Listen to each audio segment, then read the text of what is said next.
under the rose, yeah, you already know. Real talk, only when we step to the flow. Say it out loud or keep it on the low. Either way, it's under the rose. How's it going, everybody? Welcome to Under the Rose with Connor Rose. Today, we have an amazing guest. Today's episode is a special one because we got that guy that is not just building something online, but really carving his own lane. From the field to the camera, from athlete to creator, this dude is doing it all. He's a former football and soccer player, now a youth soccer coach, a photographer, and a rising content creator making noise on TikTok and YouTube, and he's got his own brand new podcast. But more than anything, he's someone who stayed consistent, stayed authentic, and is starting to see that all pay off. Ladies and gentlemen, Daquan Proffitt. What's up, guys? So, Quan, it's so great to have you on here. How's your Easter been going, bro? Man, I ain't gonna lie to you. It's been great today. I'm thankful. First, I want to say I'm thankful for God for letting us have the ability to be here and do this podcast. Exactly. And bro. I'm just happy. I hope everyone's having a great Easter, man. Let's go. All right, so first, I want to get into some coaching questions. So, you went from playing sports to coaching sports, specifically soccer. How does it feel to make that transition?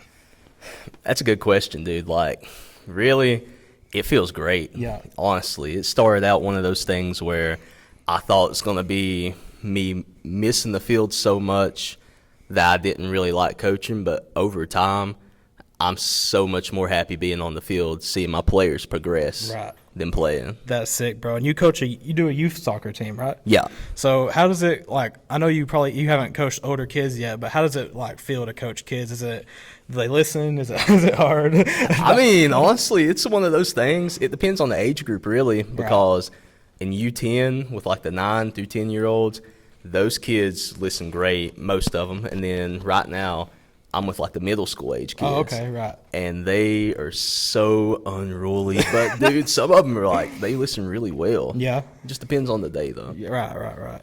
I was wondering about that because, I know, like, at middle school, they're at that age where they're just, kind of off the rails. So. Right, it's crazy. Is there anything that you try to teach the kids that you coach, like that's more than soccer, like a life, like something like about respect or like a life lesson or anything that you try to like instill into them that's not just soccer skills? Yes, that's a great question, and that would be no matter what circumstance, no matter how the odds are against you, that would be to never give up and give it 100%, no matter what. That's great. I tell them on day one, guys, life's going to be hard. Soccer's hard. Don't give up. Don't quit. Keep going. Keep going. Consistency is key. That's what I want to remind everyone. Consistency is key. Getting up every day and doing the same thing every day. If you keep doing it, you're going to get results. All right, so let's see. What's a moment you've had from coaching that's made you proud of a player? In specific, maybe. I mean, you don't got to mention the player, but something that's made you proud as a coach that you've seen. Man, honestly, I could sit here and say the goals, the way they played, the games we won, all that. Yeah. But one of my proudest moments coaching was probably my first year in U10. And we had lost our first game. It was a heartbreaker, really. But we got off the field, and my kids – immediately, first thing they done was drop to a knee, and they was ready to pray. And that right there made me feel so proud because that was in a time where I was really doubting myself, really doubting my self-worth, my impact. Right. And my kids, it was like they automatically knew this is what we've been coached to do. This is the example he's led. We must respect it, and we must do it. And that made me feel really, really proud of those kids. That's beautiful, bro. That is great, and that shows how much of an impact you can have just beyond coaching them in soccer. I mean, like you said, the first thing, just telling them never give up, never quit, and, teaching them to pray and things like that is how you can make a bigger impact even than just coaching them soccer. So that's dope, bro. Okay, here's something. What made you want to coach right now rather than pursuing something different entirely? What made you want to coach? I could be honest and say because I blew my knee out, but that's not the main reason. So that's a big reason. Right. But even with the injury, I think it's the part of leadership.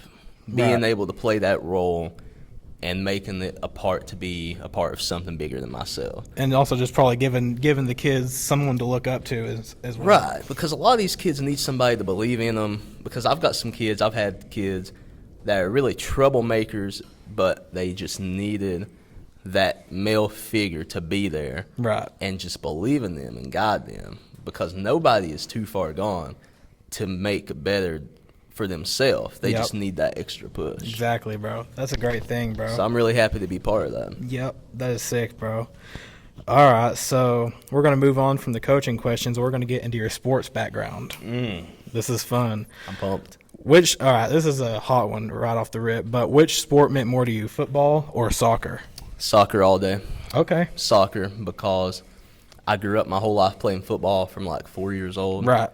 But soccer gave me that family feeling, because I always felt kind of like an outsider growing up. I kind of got picked on growing up as a kid. Right. And football was one of them sports where everybody knew you if you was scoring touchdowns. Right. But if you wasn't scoring the touchdowns, Then you was just another guy. you're just another guy on the team. But soccer, where there were so few of us on the team, Yeah.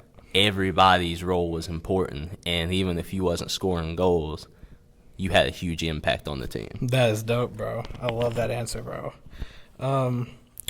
What was your mindset as an athlete back then? Like, what was you every day? Like, what was your, I don't know how to exactly say it, but like, what was your mindset on how to stay consistent back then? Like, when you was like maybe not motivated, what like kept you going or made you want to keep it up on the field? Honestly, that's one of the best questions you've asked so far. Thank you, because I'm really excited to answer this one. Bet. My mindset, I would always go back to one of the darkest periods of my life when I was in like early high school, coming out of 8th grade. And I mean, we went to school together. You knew Right, me. yeah. I mean, I had a pretty simple life, but there was some stuff that was really working on me at that time. Yeah. And I look back to that time to where I didn't really have nobody to look to go to. And that's when it's basically just me and God, Yeah. And I look back and say, I come out of that dark time. That's my reminder to never give up and keep pushing no matter what. So my mindset was, there's always worse. Keep going. Let's go. That's a beautiful question, bro. Or a beautiful answer and a good question. So, what was a moment, or you can even go over a couple, but what was a few moments from like your high school sports career in general that, will always stand out that you'll remember? Oh, that's a good It one could be right good. there. It could be good and bad. It could be anything that stands out from your high school career that you'll always like remember. Is it all right if I give one good, one bad? Yeah. Oh, Give as sweet. many as you want to, bro. There's no rules on Under the Rose. Oh, I love that. I mean, there's some rules, but just like there's not any rules that you're gonna be able to break very easily. So. Oh, I like that. No terrorism, nothing. Yeah, like that. nothing like that. Flip a table. Yeah, I mean, you can flip the table. These are your tables, bro. These ain't my tables. But yeah, Honestly, a good one was probably playing soccer. right. When we was playing a team called Central, it's Wise, and they was like our rival. I mean, they had some dogs. Lucas Coffey, he went international to play after high school. I respect him. He's a great player. Shout out Lucas Coffey. He's insane. But we was playing that game, and I think my friend Ricky Onate, one of the best forwards I have ever played against, he comes in, my defense doesn't touch this man. Yeah. Fires off that shot, and I'm thinking, yo, this is gonna be bad. I'm about to get cooked. Yeah. And the game was tied. I was Yeah. like, I'm about to let my team down. Yeah. It's a miracle of God. I just dive out and I block that shot, and I have never heard a crowd go more crazy in my Let's entire go, life. bro. than Huge that. pop, huh? That's felt dope. good. That's dope, bro. Shout out Ricky. He's great. But then a bad one Yeah. was definitely probably my injury that ended my career. We Yeah. go to Patrick Henry. It's supposed to be a Was it winnable- raining that game? It was raining. Mm. That's why Which makes it even anytime more we slick. have a rainy soccer game, I'm nervous from the bat for my players. Right, yeah. Because the game, it was on a grass field, it was muddy, and I got pulled out of the goal because we was winning by a lot. And I go up and score a goal, and the next thing you know, I slip in the mud, a kid runs into me, and there goes my leg. It's just nasty. What was the injury? MCL tear, and slight dislocation. Oh, that ain't good, bro. It's nasty. How's it do nowadays? Like when you try to do anything physical, I guess. I mean, does it affect your running? What's it affect? My running has took a hit. I'm Yeah. not as fast as I used to be. I probably never will be. Right. But I'm building it back up. And I Right. can at least do stuff at soccer now to show my players how to do stuff. So That's getting dope, better. bro. Here's a question that I actually have that's not even on the thing that I thought of. Would you ever coach football? If someone came to you and said, Daquan, we love you as a soccer coach, and outside of soccer season, we want you to help us coach football. Honestly, if it was anything below the varsity level, I would consider it. Yep. It's not a definite yes. Right. That's a good question. Right. I would consider it. If they ask me to do varsity, I want to say I would, but if I'm going to be honest with myself, there's probably no way. Right. It's not anything bad. It gives me some memories that Right. I really don't like being reminded of. I had a good time, had a great brotherhood, great coaches. It's Right. just one of those things. I get that, bro. All right, so let's see. Do you think you reached your full potential and left it all out on the field before your injury? That's a really good question. I ask myself that all the time. I look back and I think I definitely played every game and left it on the field, but I think I could have probably done a lot more Could have got better. if I would have went to the camps that I got invited to. Right. Took some more opportunities, but it's one of those things you look back and a lot of people would be bummed about, but I'm happy because that gives me more knowledge of what not to miss out on to pass on to my players now. Right. All right, here's probably one of the last sports questions for now, but what's something a coach has told you that you'll always remember? Oh, man. That one right there, let's see. That's a good question. If I could look back and answer that truthfully, there's a coach I had in football named Brent Deal. You remember him? I We know had Brent him in Deal. school. Yep. He told me one game we lost. I was upset. He said, "Did you play your heart out?" I said, "Yes." He said, "Did you give it everything you had?" I said, "Yes." He said, "As long as you show up, that's the biggest thing in life. Just show up. Yep. Be there." Be there. And then my And try your soccer best. coach, Eric Vitito. Yep. I will never forget this one because I say it to my players now. Yep. Carpe, I forgot how it's said in French or whatever, but it seize the moment. He told me that because it was on my senior night. I didn't even get to play. I was still in the brace. Right. And I was like, man, I wish I could play so bad. He patted me on the shoulder. He looked around. He said, seize the moment. Look at this. Live in the moment. Yep, that's a beautiful thing and that's a beautiful aspect. It's like, because even in the future, you're going to be looking back on these moments, and if you're not really present in the moment, you're going to regret it because you can build more memories that way too. Right. All right, let's get into some social media questions. What do you think people get wrong about trying to grow on social media? They try to copy and paste these celebrities. I'm getting very, very vocal in this one because I see so them many know. people out here that could be authentic, can be their self. We don't need 400 Allison Rays. We don't need 20 Alex Eubanks. Be yourself. Make your content. Don't try to copy everybody else. That's what people are getting wrong. Yep, and also we don't need any more Mr. Beasts. We don't need any more Jake Pauls. No, we got too many of them. But yeah, like he said, just be yourself, do your own thing, be authentic. And the thing about podcasts that I like about podcasts is your podcast is never going to be exactly the same as someone else's. Right. Because you're going to have different guests. You may have a same guest as someone, but you're always going to have, that being you. It's not like, someone else's. They're not copying someone. And that's what I love about the podcast game is also you get to have conversations with people and keep leveling up. Right. So, I like the conversation. You get to see other people's insights on stuff. yep. And, all right, what kind of content do you enjoy making the most?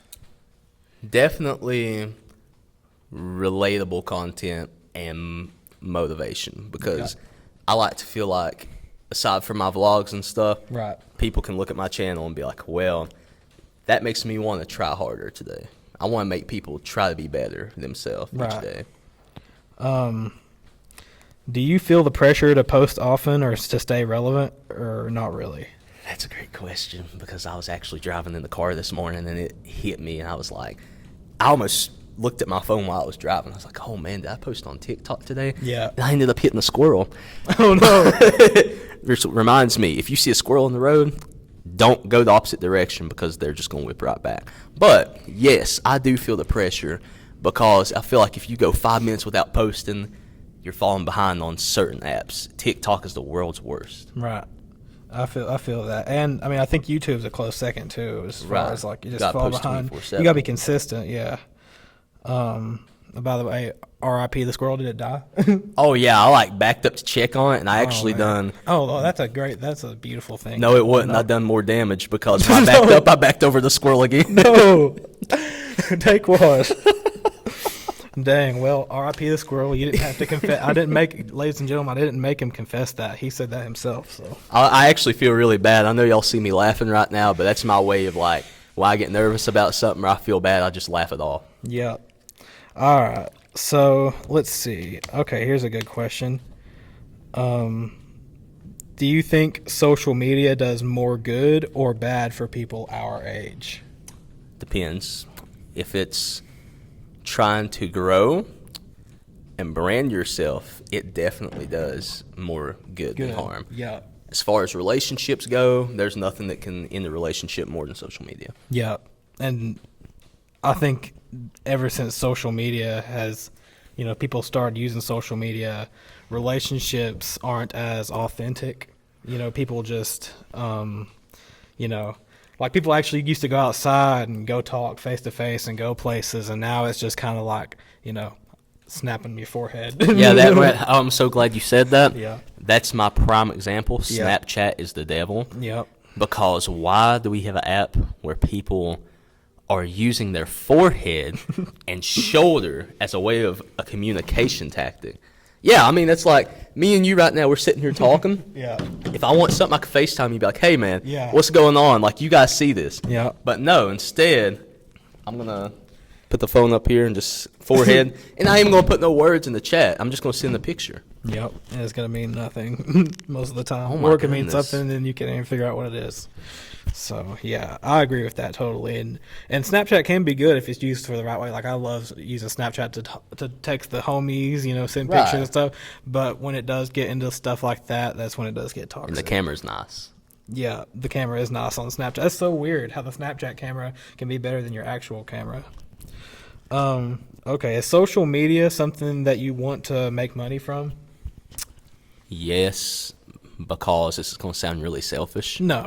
But I feel like if we are out here making content, we deserve to make money from it, because people don't understand. This takes a lot of time. It does take time. It takes time, gas money, Yes. equipment, the filming process, the uploading process, the editing process. It takes time. It takes a lot of time. And Time is money. That's something. It's an art. People forget this is an art. It's not just for fun. We are artists. We are artists, and not all of us are made to work a 9 to 5. Even though I do, I work a job. I'm in college, but not everybody's meant for that. Some people are artists. That's their way. Also, I respect that hustle, like you just talked about. You work a 9 to 5. You do college. You do photography. You're a soccer coach. Like, do you have time to breathe? I mean, Sometimes I actually have to look at my phone, and I have a reminder that says breathe at this certain time of the day. Yeah. Because there's been times I actually forget to breathe. Yeah, that's crazy, bro. All right, so we're gonna get into some easier questions before we get into some deep ones, maybe. What's one of the funniest moments you've experienced during a football or soccer game? Easiest question I've had tonight. I got a friend named Coulter Scanlon. He played soccer with me, and the first game, he was actually a dog. He's a great player. Yep. And the first game, we go to the Y Central, that rival. He's never played soccer before. They kick a ball. We put him in, and he jumps in front of me. I'm the goalie, and he catches the ball. And I'm sitting there in shock. Wait, you're the goalie. I'm the goalie. He jumps in front of me and snags it and takes off running up the field like it's rugby. He's sitting there because the ref blows the whistle. He looks around, and he's waiting on applause. Yeah. Everybody in the crowd started laughing. We're all on their backs rolling. He just grabbed the soccer ball and ran? He grabbed it and ran, and he looks around. And he's like, why'd they play? Nobody touched me. And then when we explain what he done wrong, he just looks back at me and see if I can do the face. He goes, I swear it's the best. Coulter, I love you. If you see this, that's the best moment ever. Shout out Coulter. He's a great dude. Yeah, let's go. So, if you played for Ridgeview soccer team right now, how would you do? What kind of numbers would you put up? Right or now, would you be a goalie still? I would probably still be a goalie. Yep. And if I was in my prime, didn't get hurt, was healthy, and had the strength I had and the knowledge I had now, I could probably play some striker and put some goals up. Yeah. Because I've gotten better at striking now that I'm out of school and have more time to do that than when I was in school. Right. That's dope, bro. Was there any other athletes in high school that motivated you to work harder? Yes. Abingdon High School, Pickett Johnson, one of my great friends, one of the best people I played against. Shout out He Pickett. actually put like 6 goals on my head the first Really? time we played. That's crazy. He's insane. Definitely Ricky. Chance Robb that you had on your podcast. Shout out Chance. He always, growing up, he pushed me to work harder. Yep. If I wanted to take a break, he'd be like, hey, that's all right, you can, but just know I'm going to be getting better. Yep. And I'd throw the water down and like get mad. I'd be like, no, you ain't outworking me. He motivated me. Yeah, Chance is that kind of guy. He's always working harder than everybody else. Always. All right, here's some quick fire. What's your favorite food? Pizza. Pizza? I love that answer because pizza is probably my favorite food, but it's close between pizza and tacos. So, favorite musician or band? Okay, this one might take a second. No, go for it, bro. I like all kinds of music, Yeah. and a lot of y'all are going to cook me when y'all see this because people look at me and they're like, oh, he's definitely he's a Lil Durk guy. He's a Travis Scott guy. My favorite artist right now is either Tate McRae or, I can't believe I'm coming out and saying this, Alex Warren. He's awesome. But I love my Coldplay, too. And I love And it my was rock. all yellow. It's all yellow. Dude, that's such a great song. But my favorite band would have to be either Coldplay or AC/DC. AC/DC's fire too, bro. I love those answers, bro. Did you see that cheating thing with the Coldplay concert, bro? That was insane. That just reminded me of that. That was crazy, guys. If you haven't seen So that much clip, going it's on. crazy. Like Alex Warren and the Grammys, dude. It's such a crazy time in the music industry. It is, bro. All right, here's some deeper questions. What are you actively doing to help shape your future? As bad as I hate it, I'm going to college. I'm trying to finish college. I noticed that. I don't want to cut you off. Oh, but, you're good. You made the whole video about what was it called? College corruption. College corruption. Yeah. And so, do you think college? We'll get into politics a little bit here. Do you think college is a scam? Depends. If you go to the right school, it's not a scam. If you go to any other school, it's definitely a scam. And you are wasting your money and your time. Please, that's for another time. But yes. So why are you still in college? Because I want a degree so bad, and I don't even understand why I want one. It's really half the jobs I want to work, I have to have a 4-year degree. But if it wasn't for that, I wouldn't go to college. It's like you're already in it, so yeah, that too. I already have the experience. Right. I just don't have the paper. Right. That's crazy, bro. I love that. So, let's see. What's something that you still haven't figured out in life yet that you think you still have to figure out, or something that you're going to need more time to realize, or something like that? Something you haven't figured out yet. Definitely that you cannot change people who don't see wrong in their actions. Because I want to be the superhero a lot, and I see people that need to change, and I try to change them 24/7.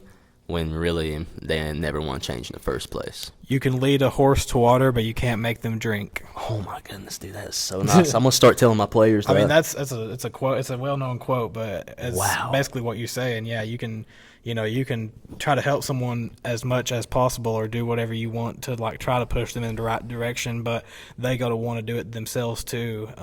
They got to want to work for it and do it. So yeah, that's you can't change people that don't want to change, guys. Don't waste your time. Yep, do not waste your time. So do you ever feel behind, or do you feel successful moving at your own pace? Or do you feel like you're ahead of anybody? There's a lot of areas I feel like, as an overall answer, I feel ahead of a lot of people. Right.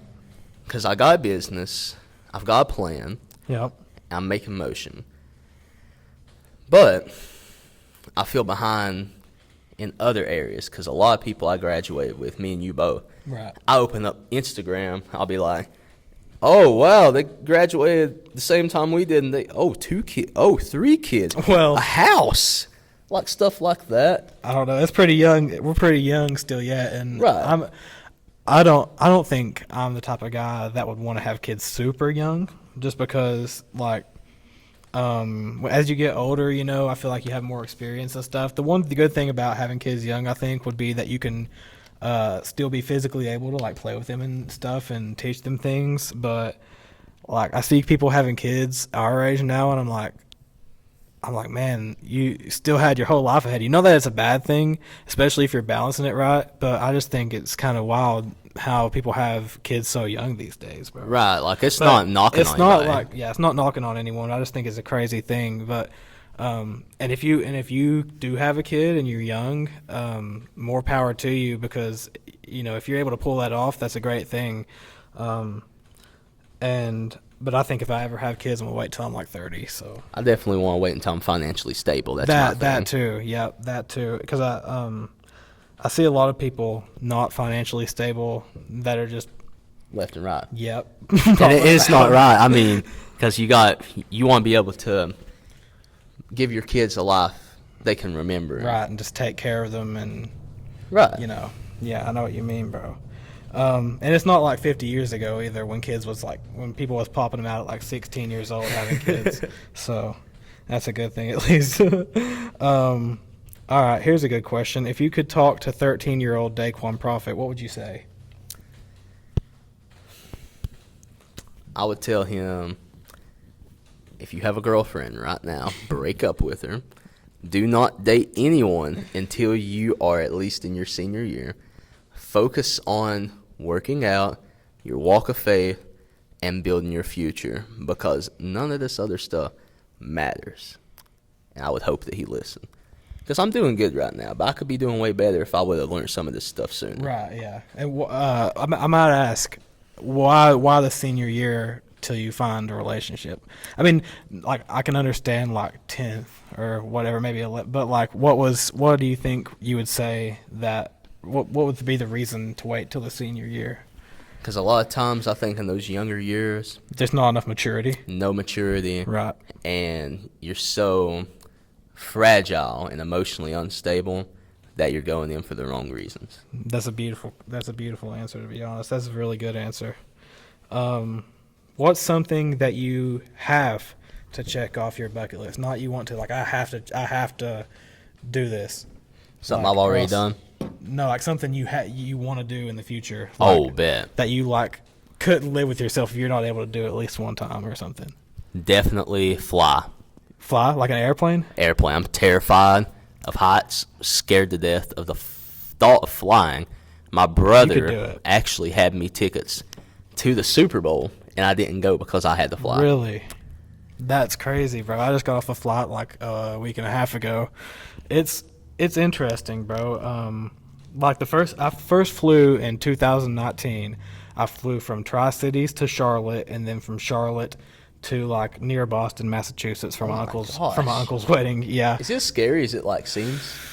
Well, that's what I was going to get into. So like whenever at like 2019, so I guess we were freshmen or something, but it was awesome. It was great, taking the video of the takeoff and the landing and stuff. It was just like, it felt like a bus ride in the sky, bro. It was awesome.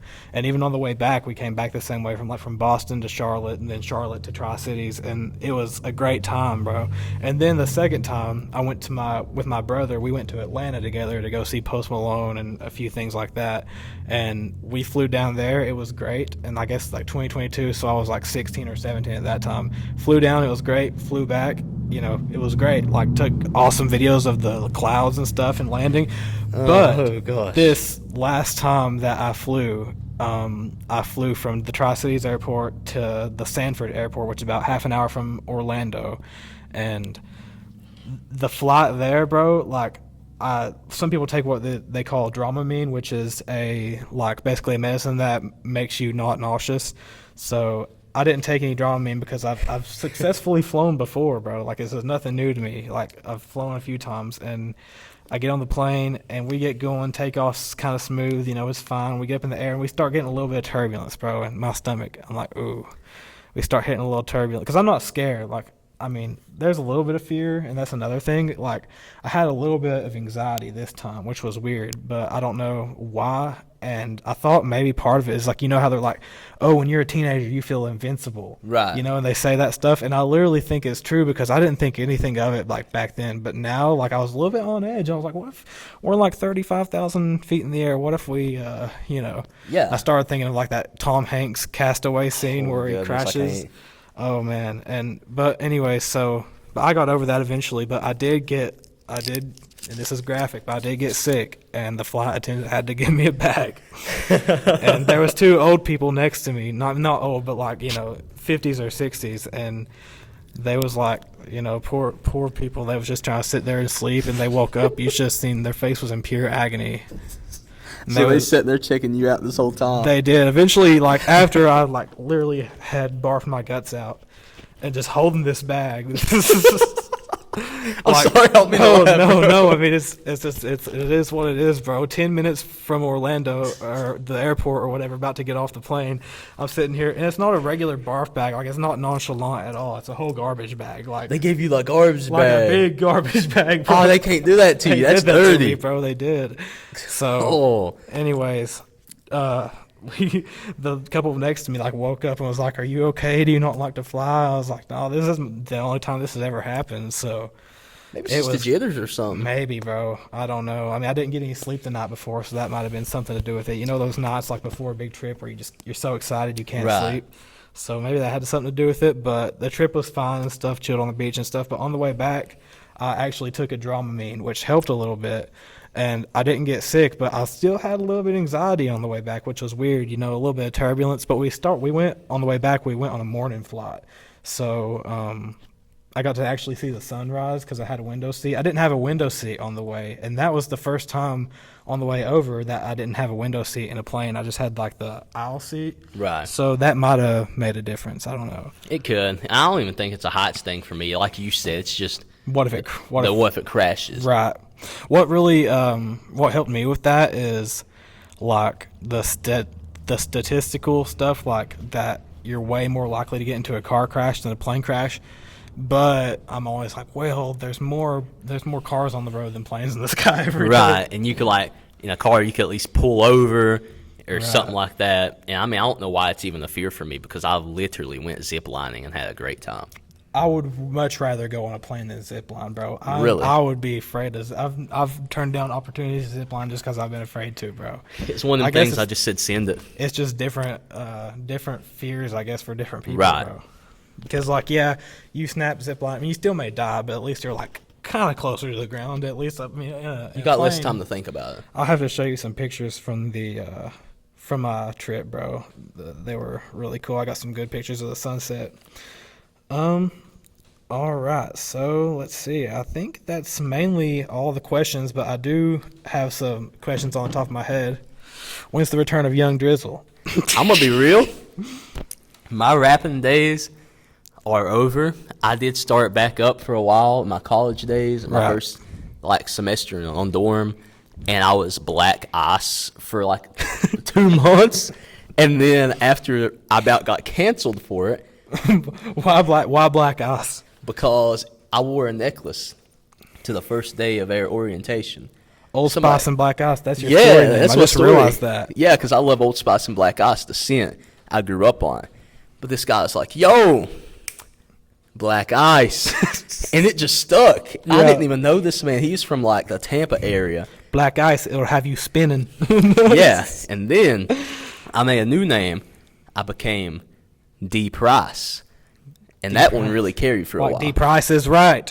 D Price. It was like D dash Price. And then I just gave it up because I was like, you know what? I actually suck at rapping. No. We gotta get a return going. The return of Daquan, the return of Young Drizzle and Rosebud. We need it. We'll make a song for y'all soon. Maybe, possibly, but probably not. It's definitely happening. All right, Quan. I don't think I have any other questions. Do you have anything you want to ask me, or I actually do. This one I thought about on the way up. What made you start, like, you always had the hunger and the desire to do this in school Right. growing up? Because I remember you always recording. Yeah. But what made you really lock in and make this Recently. happen? I think it's just seeing a lot of it, seeing people get older, bro, and like, realizing that these years are starting to go by really fast, especially once you Right. get out of high school. And I'm just like, it's kind of now or never, to be honest. And I also just kind of came to terms with the fact, like, you can say you're going to start tomorrow, but then if you just say that, you may, like, the next day, it may be tomorrow again. So if you got any, like, aspirations to do something, or you just want to start something, do it today, do it now. And something just clicked with me a while back, and that's kind of why I wanted to get into this. And in the past, I would make like content and it wouldn't get views. It would just, tank and just not do anything. And I would get uninspired and just quit. But now I kind of realize, like, I'm in the, like I feel like I'm going to do it regardless, whether it gets Right. views, whether it doesn't, just because I enjoy it. I want to make like connections with people. And if it blows up, that would be dope. But if it doesn't blow up, at least I still get to have these experiences. I mean, imagine like if social media and everything's around, like in 50 years, like being able to look back at a whole conversation you had with somebody, bro. And that's like something that they didn't do a long time ago as much. So I just think it's something I've been wanting to get into for a while. And I'm excited that you're getting into it as well, because I think you're Right. going to enjoy it. I think it's good for us, like you said, because down the road, if it does or doesn't play out the way we want it to, our kids can look at this and be like, man, that's my pops back in the day. Exactly. Like, man, I see where I got this from. Or like the way I've rubbed my hair like 20 times during this whole podcast. Yeah. They're going to be like, oh, so that's why I do that when I'm talking about something I'm passionate about. Exactly, bro. And you know what? You never know. It could take off. I mean, we could, like 10 years from now, we could be doing a reunion podcast and we could be famous, we could be rich, or we could be in the same position we are now. But hopefully we're doing better than this. But yeah, no, like that's just like the beauty of it. Is like you don't know what's gonna happen, but making it happen now is what's gonna, kick it off. It's all about in the moment, like my coach said. All Live in about the moment, or whatever, however you say it in French. Shout out Eric Vidito, he's the GOAT. He's the GOAT. All right, so I think that's mainly all the questions. Do you want to plug? You can plug your social media. Where can they find you on YouTube? We'll also put all the links in the description. Yeah, my YouTube is Daquan Asher. TikTok is Day. And I'll even have him clip my Snapchat and put it in there. Yeah, I'll put it all down below. And y'all can catch up on the journey and live it with me. It's all a journey. It's all an experience. And I thank you for having me on here, dude. I can't wait. I hope this is just a start, man. It's definitely just the start, bro. And make sure to check out his podcast, The Spoken Wise with Daquan Asher. Is that what it is? Yes, sir. Spoken Wise with Daquan Asher. He's got one episode right now talking about college corruption, how corrupt college can be. So I think he's going to have a lot more good episodes in the future. And so you're going to have to go check him out there. But thank you so much for doing this, Daquan. Thanks for been having sweet, me. bro. And we'll find you guys next time on Under the Rose. Peace. Under the rose, yeah, you already know. Real talk, only when we step to the flow. Say it out loud or keep it on the low. Either way, it's under the rose.